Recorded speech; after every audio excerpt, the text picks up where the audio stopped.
최재천의 신간산책. 오늘은요 가장 최근에 출간된 책들 위주로 한번 다시 꾸려봤습니다. 먼저 여러분들께 소개해드린 책은 우리 시대 최고의 거장, 최고의 문학가죠. 어떠한 존경의 언어로도 표현하기 힘든 우리 시대의 사상가이자 문학가이신 조정래 선생님입니다.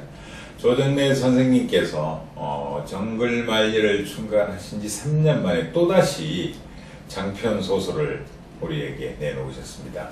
풀꽃도 꽃이다입니다.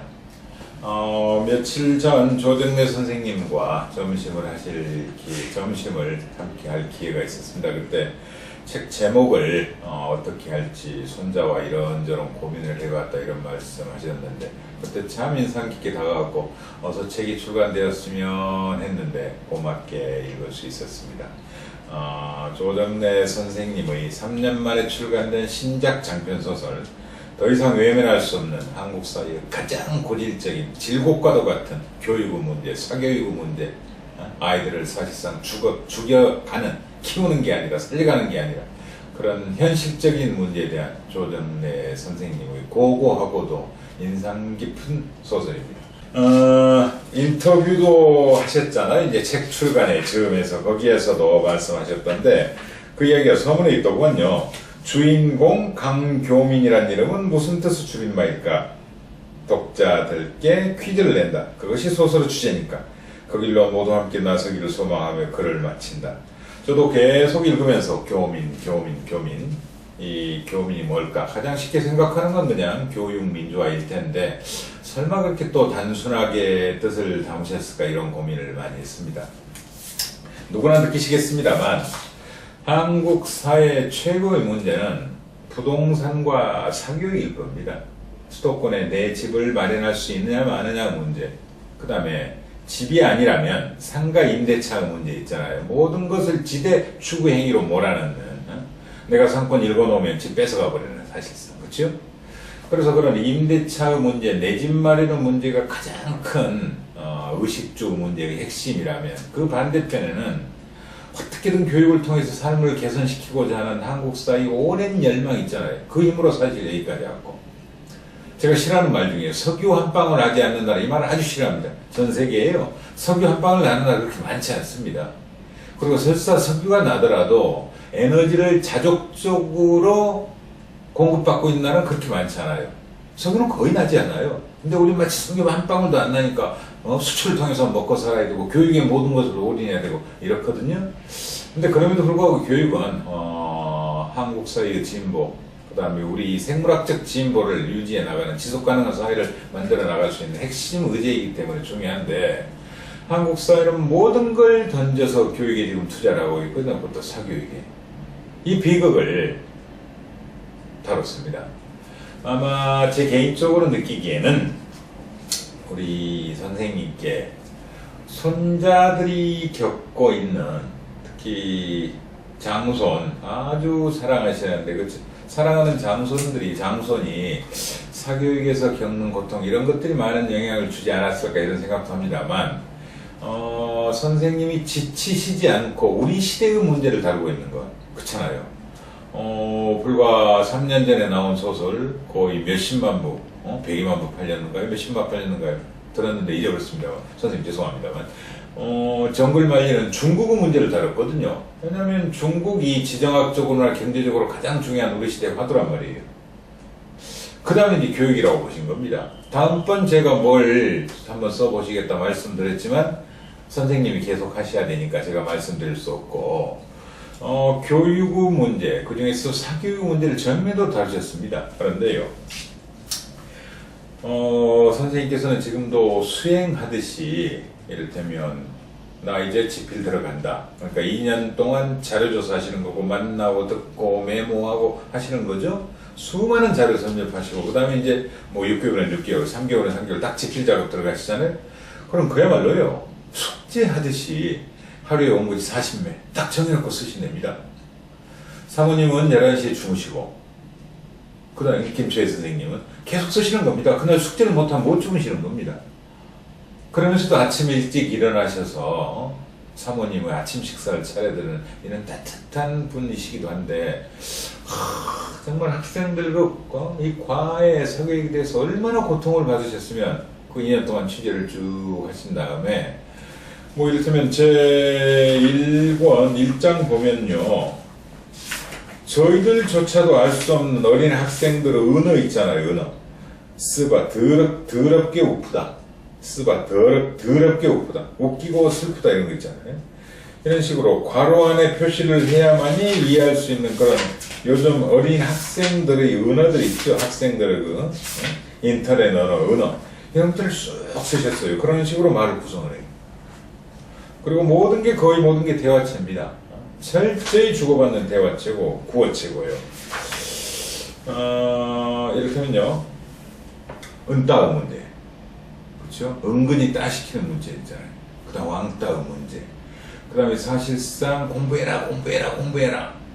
그런 사실상 아동학대에 가까운 가정의 문제, 그 다음에 아버지의 학력을 어떻게든 세습시키려는 독특한 한국적 교육관의 문제, 그 다음에 아이는 자기의 개성을 철저히 저버리고 괴롭힘 당하고, 그 다음에 외국인 영어 강사들의 흔히 언론에 거론되는 그 못된 행동들, 때론 이런 우리 시대에 현재 잔존하는, 현재 존재하는 여러 가지 교육 문제다. 학원의 문제, 학교 문제, 선생님과 선생님 간의 갈등, 그 다음에 학교 폭력 문제, 그 다음에 학부모가 선생님에 대해서 강압적인 폭력을 행사하는 문제, 이런 모든 우리 시대의 교육 문제들이 하나하나 각 장별로 지금 펼쳐져 나갑니다. 어쩜 선생님이 이렇게 많이 취재를 해서 뭘 이렇게 잘하실까? 그런 느낌이 드실 정도로 놀라워요. 특히 전 이 시 보고 놀랐습니다만 이런 시가 있더구만요. 학생이라는 죄로 학교라는 교도소에서 교실이라는 감옥에 갇혀 출석부라는 죄수 명단에 올라 교복이라는 죄수복을 입고 공부라는 벌을 받고 졸업이라는 석방을 기다린다. 강교민 선생의 사촌 여동생이 초등학교 선생님 이소정으로 나오는데, 주인공의 사촌이요. 그 사촌 여동생님이 초등학교 4학년 담임 선생님인데 그 4, 5학년쯤으로 보이는 아이들이 부르는 노래예요.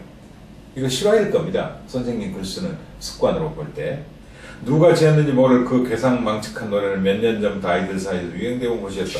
이런 식으로 설명하셨는데 다시 읽어볼까요? 학생이라는 죄로 학교라는 교도소에서 교실이라는 감옥에 갇혀 출석부라는 죄수 명단에 올라 교복이라는 죄수복을 입고 공부라는 벌을 받고 졸업이라는 석방을 기다린다. 두렵잖아요. 그 다음에요, 대안으로 이제 이를테면 엄마 난 디자이너 될 거야. 프랑스 유학 가서. 나한테 수학이 중요하지 않아 더 이상. 물론 네 아이가 나중에 은따를 당합니다. 은근히 친구들 넌 뭐 잘났는데? 너는 왜 울천을 하고 난다니? 너는 왜요? 대입시험 준비 안 해? 물론 수많은 갈등을 거쳐서 결과적으로 최지혜라는 학생이 그래 난 엄마한테 인정을 받고 이제 드디어 그래 네 하고 싶은 일을 해. 그래서 나중에 유학을 가게 되는데 말이죠. 그 과정조차도 학생들은 자기가 워낙 괴로우니까 누군가를 괴롭히는 방식으로 풀려는 겁니다. 그 부분 같은 경우는 정확해요. 그리고 우리 흔히 많이 듣잖아요. 집에 가면 엄마들끼리의 갈등이 있잖아요. 엄마들끼리의 경쟁, 엄마들끼리의 비교. 그렇잖아요. 누구 집 딸, 엄친녀, 뭐 엄친아 있잖아요. 그런 이야기 얼마나 흔한 이야기입니까? 그런 것들이 아주 리얼하게 묘사가 돼요. 그래서 이제 대안이 뭐냐고요. 특성화고도 있고 그런 방식으로 유학도 있을 수 있고 자발적으로 선택해서 가는 아이들 학교들이 있거든요. 그런 학교도 있고 또 선생님께서는 특별히 혁신학교를 예로 들었어요. 대안으로. 전 혁신학교 구호가 이렇게 아름다운 줄 몰랐습니다. 경쟁 아닌 협력, 주입 아닌 토론, 배제 아닌 배려예요. 경쟁 아닌 협력, 주입 아닌 토론, 배제 아닌 배려. 언젠가 제가 핀란드 교육제도에 대해서 책을 소개해드리면서 정상을 향한 경쟁, 이게 전 세계적인 교육 흐름이다. 핀란드는 그걸 배제하는 데서 출발한다 이런 말씀드렸잖아요. 이게 바로 그거거든요. 경쟁이 아닌 협력. 제가 핀란드만 모델을 생각했지 한국 혁신학교와 이런 멋진 그런 비전을 가지고 있는 것은 사실은 우리 선생님 책을 보고 비로소 알게 됐습니다. 그 점이 참 저는 놀라웠습니다. 어린 제가, 모든 것이 부족한 제가 우리 선생님의 책에 대해서, 조정대 선생님의 책에 대해서 어설프게 소개하기는 대단히 어렵다는 말씀드립니다. 다만 제가 존경드릴 수밖에 없는 건 태백산맥이나 아리랑이나 한강이나 우리 근현대 이야기를 소설의 절대화를 통해서 형상화시켜서 우리 시대 최고의 작가, 전 세계적으로 널리 알려진 작가로 자리매김하고 있는 선생님께서 얼마 전에는 정글말이라는 중국의 문제, 한국과 중국과 관계, 한국과 중국은 앞으로 어떻게 서로 먹고 살아야 되고 의지해야 되고 우리는 중국을 어떻게 이해해야 되고 그런 책을 쓰신 지가 3년 전인데 이번에는 우리가 가장 극단적으로 마주하고 있는 최고의 질곡, 교육 문제를 정면으로 다루셨단 말이에요. 저는 이 정성, 이 노력이 놀랍습니다. 이 책을 통해서 우리는 우리 시대의 문제가 가장 큰 게 무엇인지, 어떤 대안을 우리는 생각해야 되는지, 그리고 그런 것들을 문학적으로 어떻게 형상화시킬 수 있었는지 한번 공감하고 느끼고 했으면 좋겠다는 말씀 드리겠습니다. 두 번째는요, 마침 운 좋게 연결시킬 수 있는 책이 들어왔습니다. 다중격차고 한국어 불평등 2016년입니다. 한신대 전병욱 교수하고 중앙대 신진욱 교수가 공동으로 편집한 책이고 그렇습니다. 제가 이 책에 대한 이해가 부족할까봐 방송 직전에 신진욱 교수에게 전화를 했습니다. 이 다중격차라는 개념에 대해서 내가 너무 놀라웠다. 이를테면 격차는 여러 가지가 있습니다. 신체적 격차도 있고 사회적 격차도 있고 경제적 격차도 있고 수많은 격차들이 있잖아요. 학력 격차도 있고 그런 수많은 격차들이 있는데 이런 것들이 결합되었을 때 그 고통 한번 생각해 보실래요? 이를테면 아버지의 학력, 경제력, 사회적 지위가 그대로 아이의 학력에 연결되잖아요. 좋은 조건에서 공부를 하게 돼요. 어릴 때부터 IQ가 달라져요. 부모가 쓰는 단어가 숫자가 다르니까 뇌회로가 다르게 연결됩니다. 그렇죠? 그 다음에 사교육비가 좌우해요. 통계 나와 있습니다. 사교육을 많이 받는 아이가 공부를 잘해요. 너무나 간단해요. 방학 끝나면 성적 차이가 쫙 나요. 왜? 가난한 집 아이들은요 학원을 못 다녀요. 좋은 학원을. 근데 부잣집 아이들은 좋은 학원에 다녀요. 교육열도 강해요. 학력 차이가 쫙 나요. 그러면 그게 그대로 대학 입시로 이어져요. 좋은 대학 가게 되죠. 그 대학교 성적은 그대로 정규직, 비정규직으로 갈라져요. 그러면 그때 이제 정규직, 비정규직이 돼서 결혼을 하면 그게 어떻게 되겠습니까? 집을 먼저 사느냐 문제죠. 그 다음에 그 다음 새끼들, 아들, 손자로 이어져요. 이런 모든 모순들이 다중적으로 작동을 하면 그것 자체가 스스로 굴러가 버려요. 하나하나 떼놓으면 별게 아닌데 이게 뭉탕 합쳐진단 말이에요. 이를테면 여성이라는 성별, 지방이라는 출신, 그 다음 이를테면 죄송합니다만 아버지가 학력이나 재산이나 이런 게 좀 떨어진다. 그 다음에 내가 키 작고 못생겼다. 한국 사람 이거 못된 머리도 있잖아요. 그런 걸로 평가. 그런 것들이 결합됐을 때 차별이나 격차로 이어지는 그 고통들이 있잖아요. 전 몰랐는데 다행히 한신대하고 전병희 신진욱께서 5년 전부터 이 문제를 연구하고 있고 제가 다중격차라는 개념에 빠져들었다 그랬더니 저한테 이제 선배님 그러는데 신 교수가 방학 때 어디 안 나가니까 다중격차의 개념에 대해서 저한테 한번 설명을 해주겠대요. 자료 한번 만들어주래요.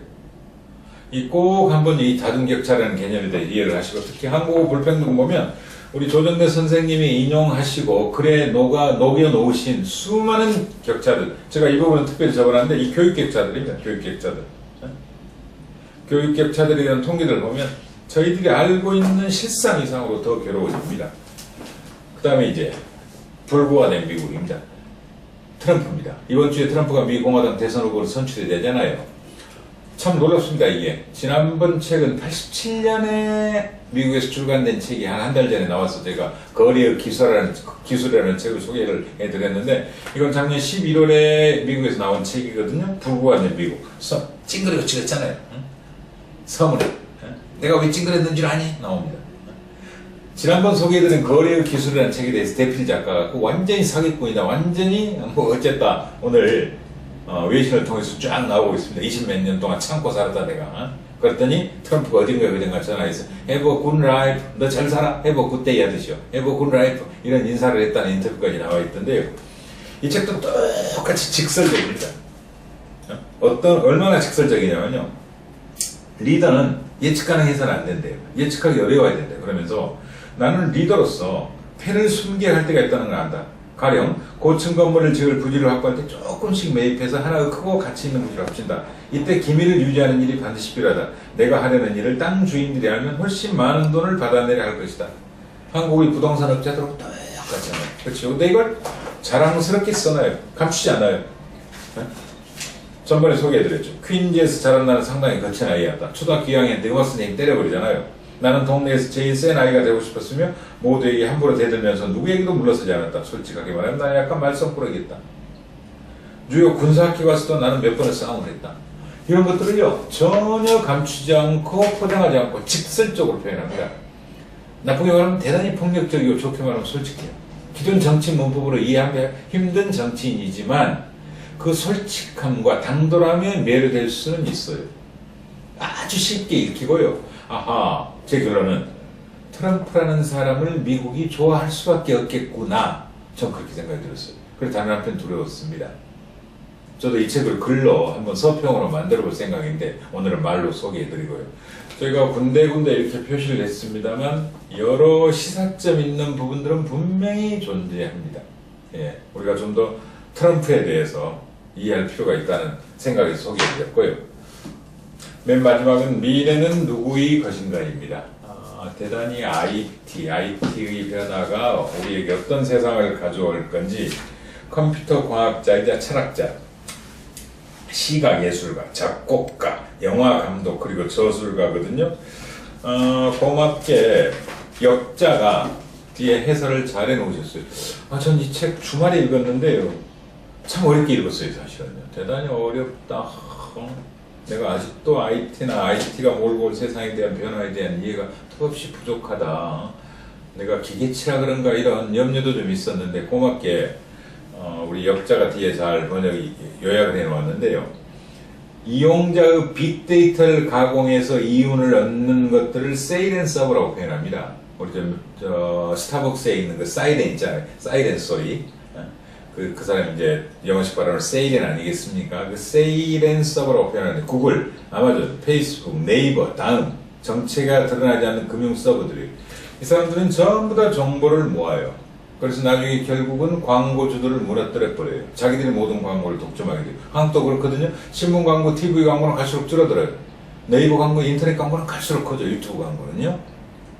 그런 식으로 세이렌 서버가 지배하는 사회는 최상위 서버를 갖춘 극소수가 부와 권력을 독점해요. 이래서는 안 된다. 대안은 뭐냐? 인본주의적 정보 경제다. 내가 통제할 수 있어야 돼요. 내가 내 정보에 대한 처분권을 가져야 돼요. 그 정보가 공평하게 유통이 돼야 돼요. 그 정보를 공동으로 사용하고 공동으로 이득을 얻을 수 있어야 돼요. 그걸 인본주의적 정보 경제라는 말을 표현합니다. 이 책은 대단히 통찰론적인 책이고요. 대단히 명상적인 책이라고 할 수 있습니다. 독특한 책이에요. 표지도 아주 예쁘게 잘 만드셨는데 하여튼 우리가 되게 IT를 찬양하고 IT 기업이 어떤 식으로 경제적 수익을 올리고 IT 기업가들이 어떤 식으로 모험가고 이런 이야기들을 많이 하지만 그 부작용, 염려, 독점성 그리고 그것이 갖고 올 일자리의 폐해 이런 것들에 대해서는 좀 더 진지하게 철학적 성찰이 필요한데 그런 점에서 이 책은 많은 시사점을 줄 것 같아요. 미래는 누구의 것인가였고요. 오늘 미 대통령 후보로 선출된 도널드 트럼프 그리고 다중격차와 한국의 불평등 그리고 조정래 선생님의 신작 장편 소설 풀꽃도 꽃이다 이 네 가지를 여러분들과 함께 나눴습니다. 다음 시간에 뵙겠습니다. 고맙습니다.